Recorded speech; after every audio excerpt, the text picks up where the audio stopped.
யார் கைவிட்டாலும் நான் உன்னை கைவிட மாட்டேன்ப்பா, கவலைப்படாத. யார் பாதியில் விலகினா கூட நான் விலகவே மாட்டேன், முடிவு பரியந்தம் விலகாமல் உன்னோடு இருப்பேன். இந்த வார்த்தையை அப்படியே உங்க இருதயத்தில் ஏற்றுக்கொள்ளுங்க. என் தேவன் என்னோட கூட இருக்கிறாரு, அவர் என் கூட அப்படியே தங்கியே இருக்கிறாரு. நான் ரொம்ப உடைஞ்சு நொறுங்கி நிற்கிற வேளையில he lingers with me, என்னோட வந்து தங்குறாரு, என்னை தேற்றாரு. அவர் தங்கி இருக்கிற பிரசனம் விலகாத பிரசங்கம், விலகவே மாட்டார். உங்கள் இருதயம் கலங்காதிருப்பதாக, கலங்காதிருப்பதாக. யாராவது விலகிட்டாங்களா?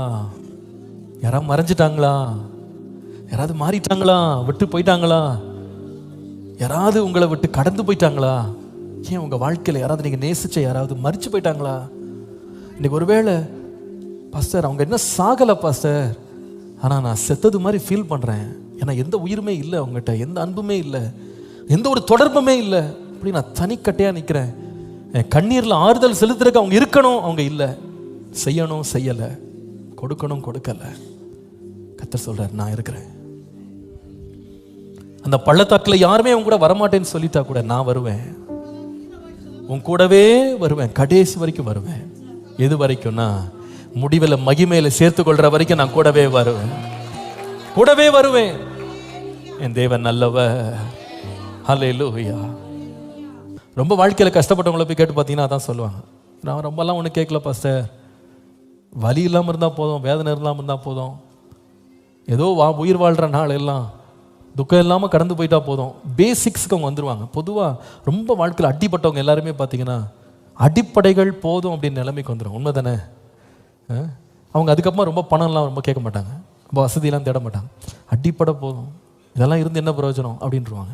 இன்றைக்கு நான் உங்களுக்கு அன்பா சொல்கிறேன், உங்கள் தேவையின் வேளையில் உங்கள் வாழ்க்கையில் உங்களுக்கு ஒருத்தர் ஆகிலும் ஒரு வெகுமதி கொடுத்து, ஒரு பாராட்டு கொடுத்து, உங்களை வந்து ஒரு உற்சாகப்படுத்தி, உங்களை உயர்த்தி, உங்களுக்கு நன்மை செஞ்சு நல்ல வார்த்தை பேசி, இதெல்லாம் கேட்டே எனக்கு பழக்கம் இல்லை பாஸ்டர்.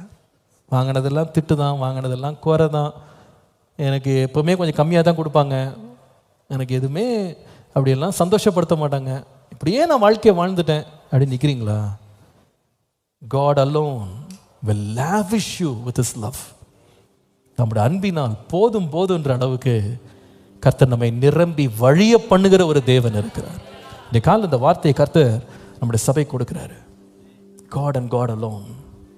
நம்முடைய வாழ்க்கையில் அநேக பகுதிகளில் எந்த மனுஷனுமே நிற்காத போது எனக்காக வந்து எல்லாரும் என்கிட்ட பிடுங்கலாம், என்கிட்ட என்ன வாங்கலாம், எனக்கு நியாயமாக கிடைச்சதை கூட திருடிட்டு போயிடலாம்னு நிற்கும் போது சத்துருக்களுக்கு முன்னாலேயே என் தலையை அபிஷேகம் பண்ணி என் பாத்திரத்தை நிரம்ப வழிய பண்ணுகிற என் தேவனுடைய அன்பை போல ஒரு அன்பு இந்த உலகத்தில் ஒன்றுமே இல்லை. அல்லேலூயா. என்னை நிரப்புவார், என்னை அலங்கரிப்பார், என்னை அபிஷேகிப்பார், என் பாத்திரத்தை நிரம்பி வழிய பண்ணுவார். என் தேவனுடைய அன்பு எவ்வளோ பெரியது. இதுதான் ஒரே ஒரு நம்பிக்கை இந்த உலகத்தில். மனுஷன் இந்த செய்வான் நீங்கள் எதிர்பார்த்துட்டு இருந்தீங்கன்னா நிறைய வேளை ஏமாந்து போயிடுவீங்க.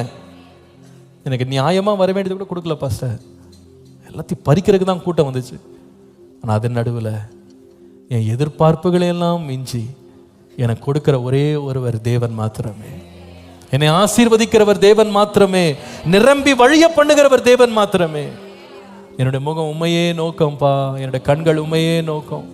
ஆண்டவரே நீங்க சொல்லுங்க, ஆண்டவரே என்னை விட்டு பிரியாமல் இருந்த ஒரே ஒருவர் நீர்தான், இனிமேலும் பிரியாமல் இருக்க போகிற ஒரே ஒருவர் நீர்தான். அவருடைய சமூகம் இன்றைக்கும் விலகல்ல, அவருடைய சமூகம் நம்மை ரட்சிப்பதற்கு இன்றைக்கும் நமக்காக இருக்கிறது. விசுவாசிக்கிறவங்க கரங்களை உயர்த்தி ஸ்தோத்திரம் பண்ணுங்க, ஸ்தோத்திரம் பண்ணுங்க, ஸ்தோத்திரம் பண்ணுங்க. ஓ ரபந்தல ரபா ஷந்தல ரிபதல பக்கபல ஷந்தல. எனக்கு தெரியும் இன்னைக்கு கர்த்தர் கொடுத்த வார்த்தை சில பேருக்கு ஒரு தீர்க்க தரிசனமான வார்த்தை எனக்கு தெரியும். கர்த்தர் உங்களுடைய உள்ளத்தின் ஆழத்தில் உங்களோடு பேசினார் எனக்கு தெரியும்.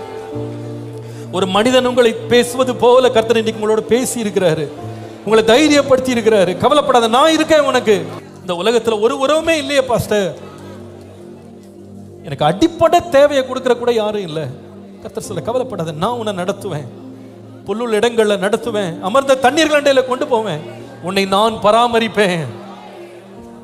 வேலைக்காரன் வராம போயிடலாம், ஆனா கர்த்தர் தூதனை அனுப்புவார், உனக்கு வேண்டிய அப்பத்தையும் தண்ணீரையும் கர்த்தர் கொடுப்பார்.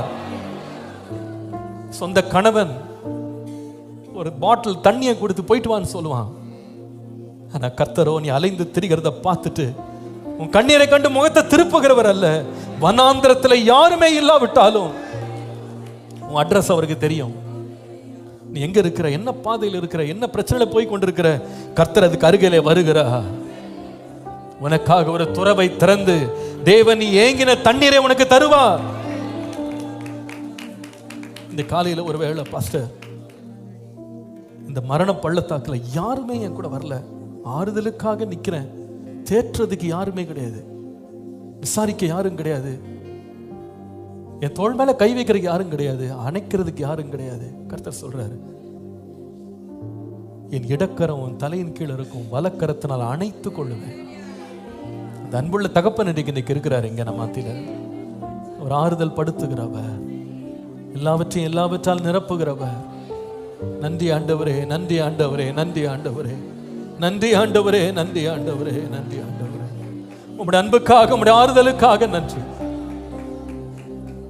ஒருவேளை இன்றைக்கு ஒரு காலம் தண்ணியும் புல்லும் தாராளமா கிடைச்சது, இன்னைக்கு சத்துருக்கு முன்னாடி போய் நின்றுக்கிட்டு மரண இருளை தாண்டிக்கிட்டு அடிபட்டு நிக்கிறேன், எனக்கெல்லாம் என்ன வருங்காலம் நிக்கிறீங்களா? கர்த்தர் சொல்றாரு, உன் சத்துருக்களுக்கு முன்னாலேயே நான் பந்தி ஆயத்தம் பண்ணுவேன், உன் பாத்திரத்தை நான் நிரம்பி வழிய பண்ணுவேன், தலை அபிஷேகம் பண்ணுவேன், நீ இழந்து போன கனத்தை எல்லாம் உனக்கு திரும்ப தருவேன், நீ போதும் போதும் சொல்ற அளவுக்கு உன்னை நிறைவாக்கி நடத்துவேன். தாவீதை பற்றி நம்ம கவனிச்சோம். அவன் பிறந்ததிலிருந்துங்க ஒருத்தர் கூட அவன்கிட்ட தாராளமா அன்பு கொடுத்ததில்லை, பொருளை கொடுத்ததில்லை, புகழை கொடுத்ததில்லை, பாராட்ட கொடுத்ததில்லை, எல்லாத்தையும் அடிபட்டு அடிபட்டு துரத்தப்பட்டு தான் வாழ்ந்தான். ஆனா கர்த்தர் அவன் பாத்திரத்தை நிரம்பி நிரம்பி வழிய பண்ணி அவன் வாழ்க்கையின் முடிவை பற்றி நீங்க வாசித்தீங்கன்னா, அவன் ஐஸ்வர்யமும் கனமும் தீர்க்காய் சொல்லவனுமாய் முதிர் வயதிலே மதிர்த்தான் சொல்லி வாசிக்க. தேவரே எனக்கு செய்த நன்மைகளுக்காக எண்ணத்தை செலுத்துவேன், அவனுக்கு செய்தவர் நமக்கு செய்ய வல்லவர், எனக்காக யாவையும் செய்கிறவரே உமக்கு ஸ்தோத்திரம்.